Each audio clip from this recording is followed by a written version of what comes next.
I'm Liyana Hassanel and this is Nightline, news making the headlines. No emergency declaration to stop Johor state election, says Prime Minister. And GDP up 3.1% for 2021.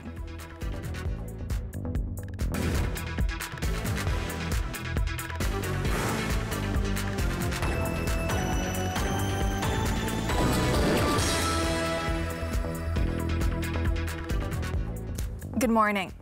Prime Minister Datuk Seri Ismail Sabri Yaakob said the federal government would not declare another emergency or reinforce the Movement Control Order, MCO, despite the spike of COVID-19 cases in the country. He said Malaysians need to live with COVID-19 and view it as an endemic, just like other infectious diseases, while controlling it by complying with the Standard Operating Procedures, SOP.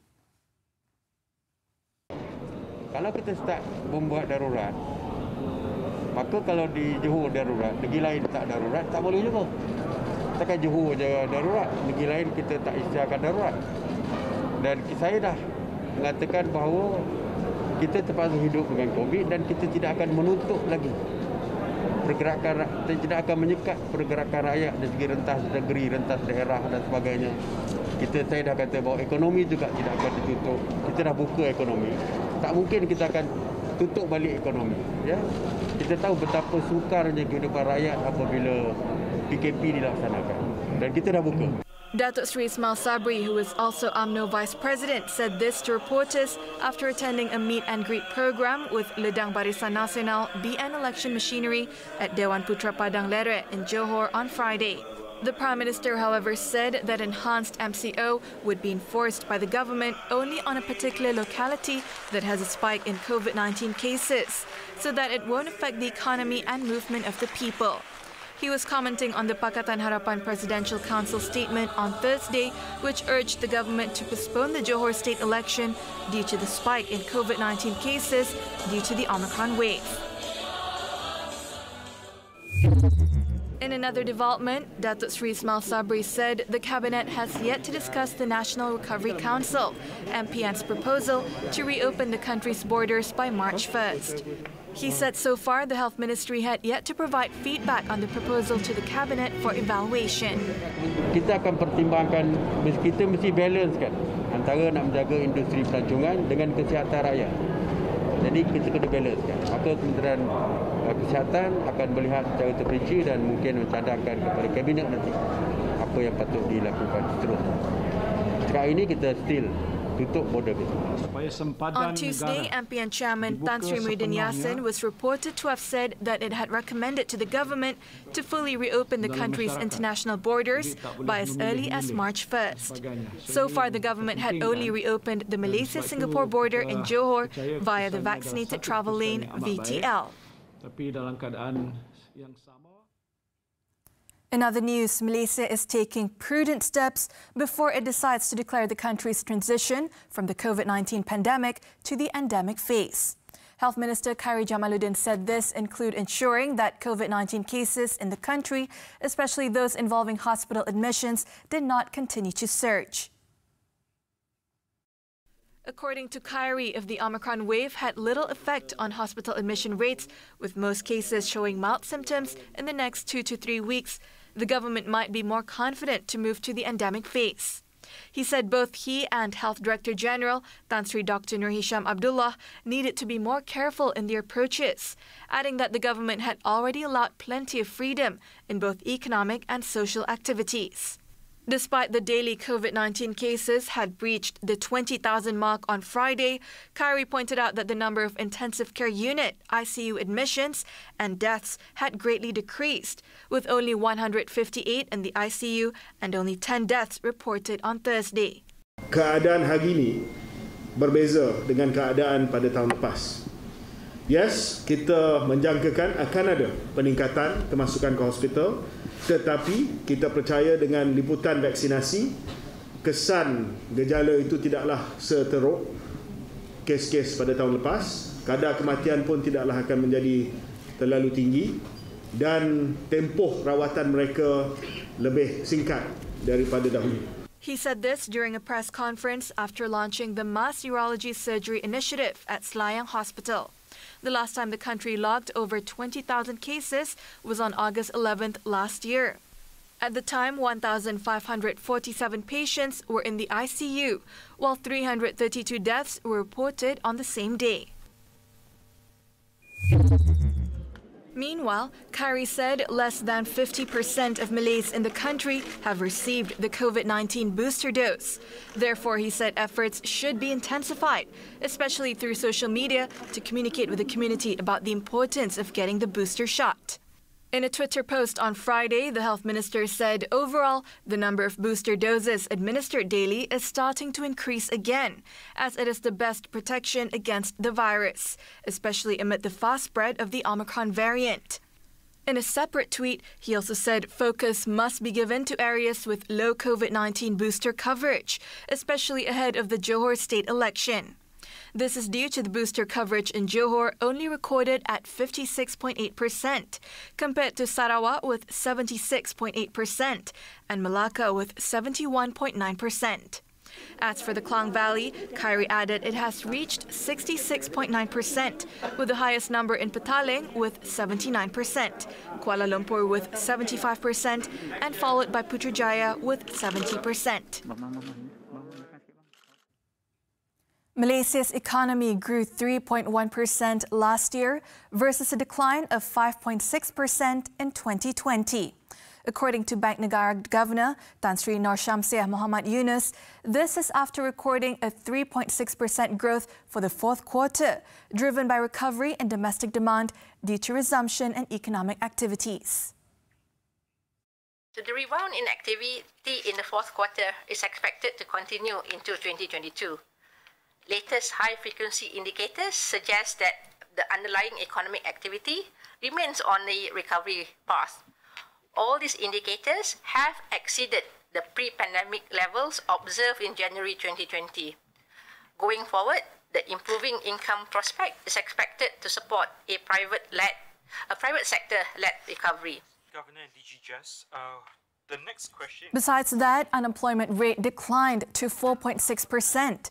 As for 2021, average inflation was 2.5% versus a deflation of 1.2% in 2020. The governor also said the country is well positioned to continue benefiting from the expansion in global economic and trade activities. The growing momentum of gross domestic product, GDP, and foreign direct investment, FDI, registered in 2021 are pointing towards an economic recovery year for Malaysia this year. Despite the COVID-19 pandemic, the country also recorded 50 billion ringgit in FDIs, which is higher than previous years. Finance Minister Datuk Sri Tengku Zafrul Abdul Aziz said the government is quite optimistic that the worst is over for Malaysia due to the GDP growth achieved last year, which was in line with its target of between 3.0% and 4.0%. InsyaAllah, kalau kita tahun lepas, KDNK telah bertumbuh sebanyak 3.1%. So if our forecast this year ialah between 5.5 and 6.5%, ini menunjukkan kita agak optimistik lah dengan pembukaan semula ekonomi negara kita dan juga perkembangan dari segi ekspor, permintaan pun semakin kuat dan juga business sentiment pun lebih positif.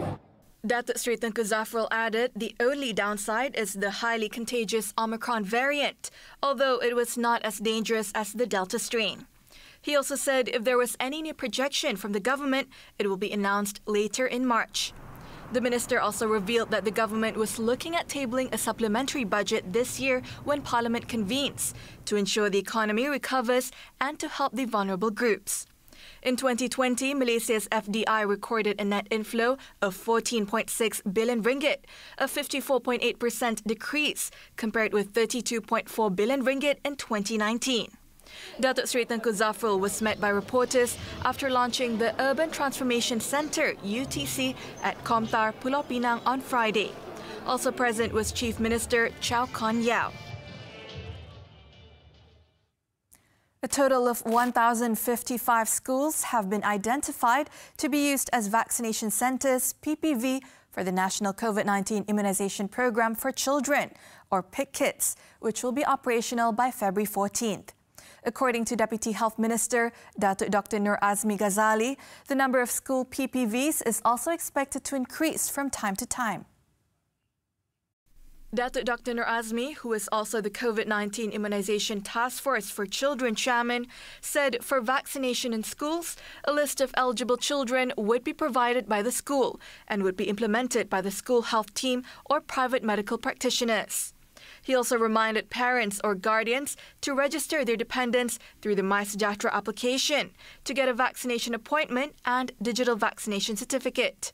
For those who do not have the facility, the date and location of the appointment will be informed by the school management. As a measure to avoid congestion at the PPV, Dr. Nur Azmi said only one of the parents or guardians was allowed to accompany the child. The Omicron wave. Will it be yet another challenging year for shopping malls? Plans to reopen international borders. How will this impact shopping tourism? And strategies to attract new foreign retailers. Money Matters with the president of Malaysia Shopping Malls Association, Tan Sri Teo Chiang Kok, this Saturday at 5 p.m. only on TV3.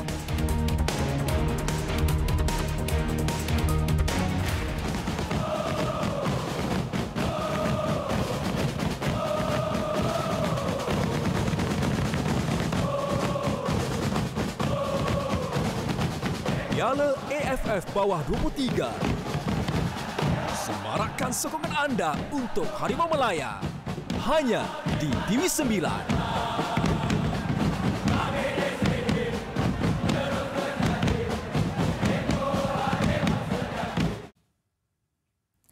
The Cabinet has decided that a Memorandum of Understanding, MOU, on the recruitment and placement of Indonesian domestic workers, PDI, should be signed immediately.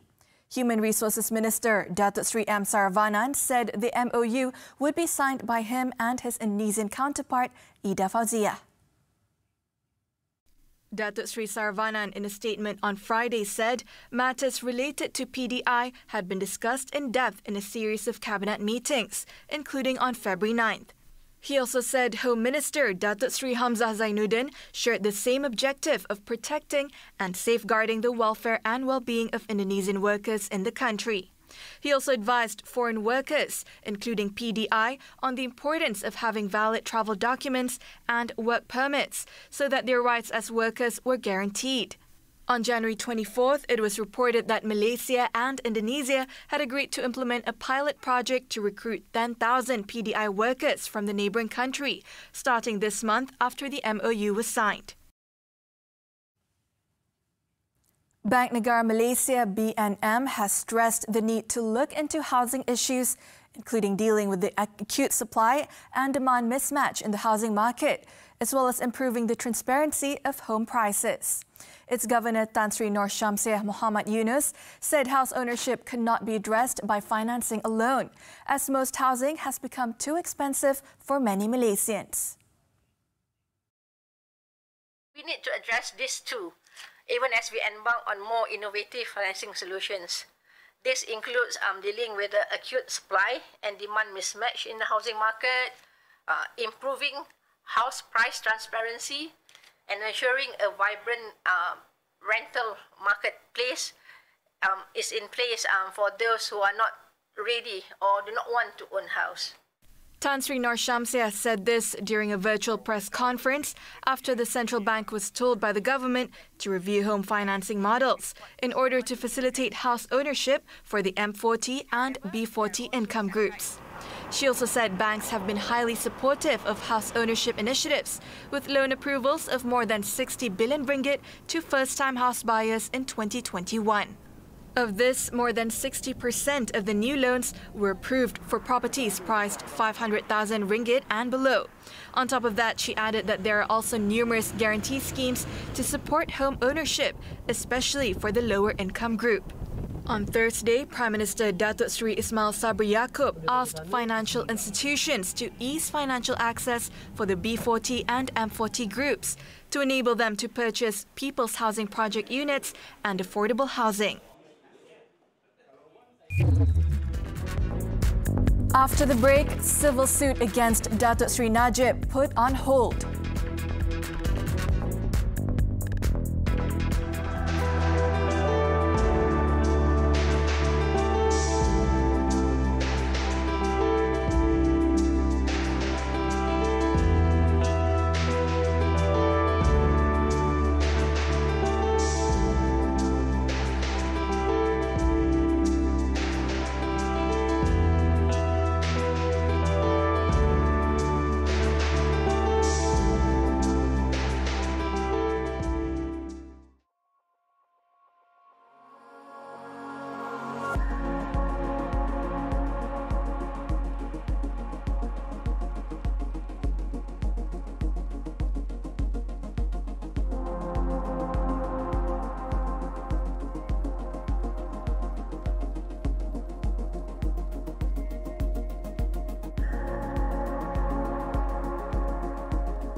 Malaysia is expected to have more electric vehicle (EV) charging stations in the future, as efforts to develop the local capability to set up such facilities are being ramped up.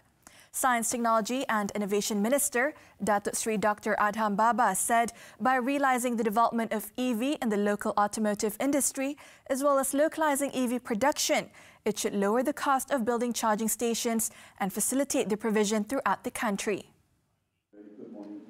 According to Datuk Seri Dr. Adham, local firm Mobility Work Group Sdn Bhd or MW Group is collaborating with Easy Charge of the United Kingdom towards developing further such technology in the country. He said this to reporters after witnessing a technical collaboration agreement signing ceremony between both companies in Shah Alam, Selangor on Friday. Dengan pemeterai beberapa memorandum kerjasama dengan pembiaya dan juga pengeluar teknologi antarabangsa, kita bukan sahaja dapat membangunkan teknologi pembangunan kenderaan itu sendiri, tetapi komponen-komponen. Dan kita berhasrat supaya Malaysia menjadi hub pembekal komponen kepada EV car, EV vehicle. Dan ia perlukan asas yang kukuh kerana untuk menerajui pembekal komponen kepada kenderaan elektrik ini, dia perlu ada networking antarabangsa. The minister added the National Automotive Policy 2020 had earlier set a target of establishing nearly 5,000 EV charging stations, but this was still in the developmental stage. Once more charging stations are available, travelling long distances will no longer be an issue for electric car owners. MW Group, which aims to be a pioneer in the local EV industry, has come up with a long-term plan for the localization of EV development and manufacturing. This includes setting up a smart factory by 2023 to produce EV replacement parts and components, as well as EV chargers that were cost competitive. Pilgrims only need to bring their identity card to any Lembaga Tabung Haji branch to get payments from the government for the losses they incurred following the month-long temporary postponement of Umrah travel imposed since January 8th. Minister in the Prime Minister's Department for Religious Affairs, Dato' Idris Ahmad, said they do not need to register, as the list of those affected would be provided by the travel agencies that handled their Umrah trips. Kita akan ambil senarai nama yang daripada agensi travel tadi. Nama-nama ni kita akan pastikan clear betul, ada akaun dia. Maka kita suruh semua ahli jemaah ni pergi ambil dekat dengan tabung haji. Dato' Idris said this to reporters after a ceremony to present business aid under the Inspirasiku program at Kampung Raja Barang near Cendering on Friday. His deputy, Datuk Ahmad Marzuq Syari, had recently said that the government would pay up to 60% of the losses incurred by pilgrims affected by the postponement of Umrah travel.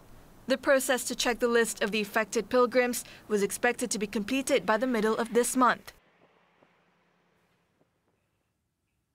The court proceedings for the $8 billion civil suit by One Malaysia Development Berhad, 1MDB and its 4 subsidiaries against Datuk Seri Muhammad Najib Tun Razak and 7 others has been put on hold until the former Prime Minister's criminal case related to 1MDB is concluded. His counsel, Tan Sri Muhammad Shafi Abdullah, said this after all the parties involved reached a mutual agreement to stay the proceedings. Tan Sri Muhammad Shafi told this to reporters after Datuk Sri Najib's application to stay the proceedings was heard before High Court Judicial Commissioner in Chambers on Friday. The matter was also confirmed by lawyer Datuk DP Naban, representing 1MDB and its 4 subsidiaries as the plaintiffs. All the companies filed this civil suit on May 7, 2021 and named the Pekan Member of Parliament, as well as former 1MDB Finance Director Terence Gecho Heng and former SRC International Sdn Bhd Chief Executive Officer Nik Faisal Arif Kamil, who were among the 7 others as defendants. The case was one of the 22 civil suits filed to claim over $23 billion on behalf of 1MDB and its former subsidiary, SRC International Sdn Bhd, from individuals allegedly involved in the financial scandal.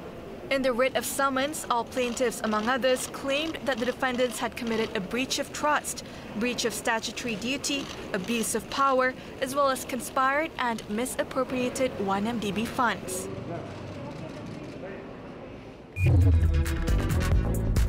Boosters now required for all Australians. Details when we return.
Front.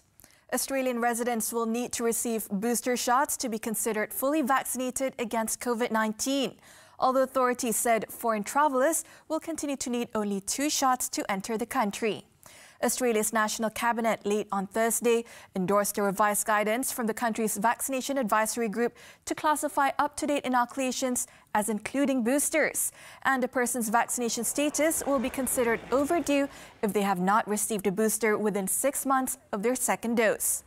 Australian officials have made vaccines mandatory only for some frontline workers, but many private businesses, including major corporations, restaurants and retailers, have made inoculations a requirement for entry. The country is among the most heavily vaccinated in the world as a result, with 94% of people above 16 double-dosed. The decision to keep the requirement for visitors to 2 doses only comes as authorities prepare to fully reopen Australia's borders, around 2 years after they were slammed shut to slow the progress of the pandemic.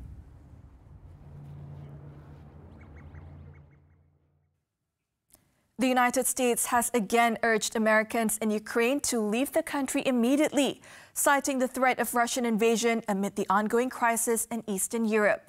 U.S. Secretary of State Antony Blinken on Friday said Russia could invade Ukraine during the current Beijing Winter Olympics. Simply put, we continue to see very troubling signs of Russian escalation, including new forces arriving at the Ukrainian border. And as we said before, we're in a window when an invasion could begin at any time. To be clear, that includes during the Olympics. We're continuing to draw down our embassy. We will continue that process. And we've also been very clear that any American citizens who remain in Ukraine should leave now. Blinken added that Russia has sent more forces to Ukraine's border and could launch an invasion at any time, including during the Beijing Winter Olympics. He said Russia's potential invasion of Ukraine threatened the international rules-based order, adding that if such an action went unpunished, it could have consequences in the Indo-Pacific, an apparent hint at the threat of a Chinese invasion of Taiwan. His comments come as President Joe Biden urged Americans in Ukraine to leave the country on Thursday, another strong public signal that war may be drawing closer. They're not. That's a world war when Americans and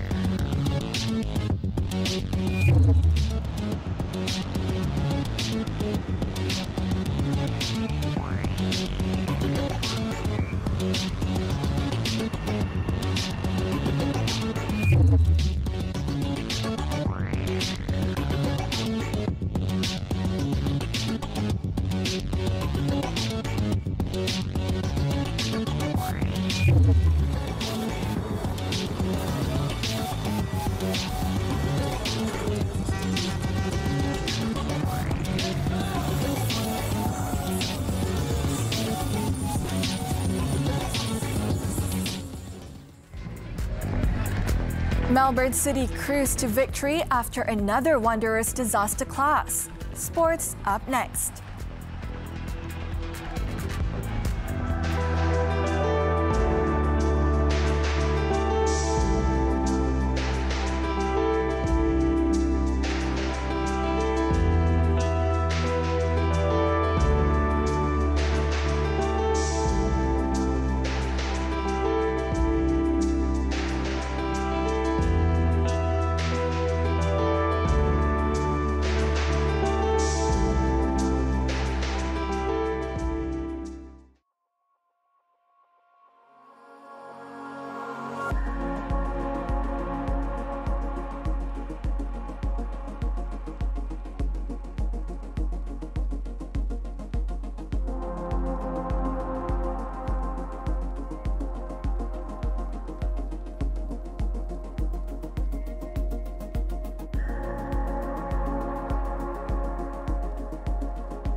Champions Indonesia have been forced to withdraw from the upcoming AFF Under-23 Championship, as 7 of its players and an official were confirmed positive for COVID-19.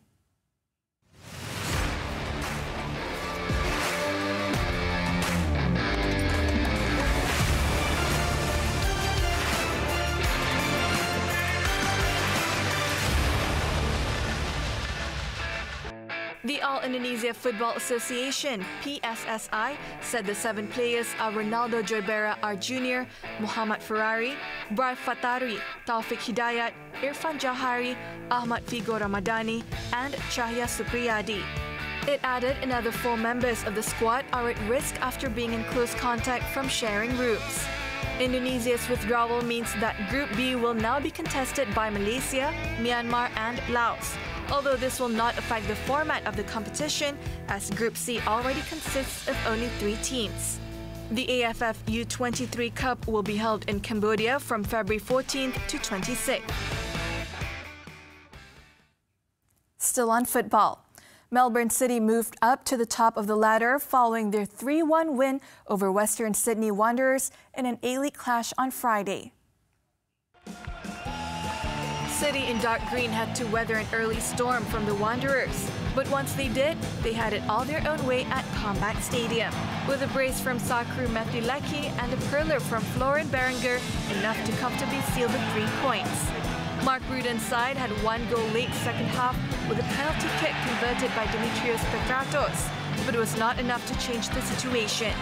With the win, City overcame Western United and moved up to the top of the ladder with 19 points after 11 rounds, while the Wanderers remain on the 9th place with 9 points after 10 rounds.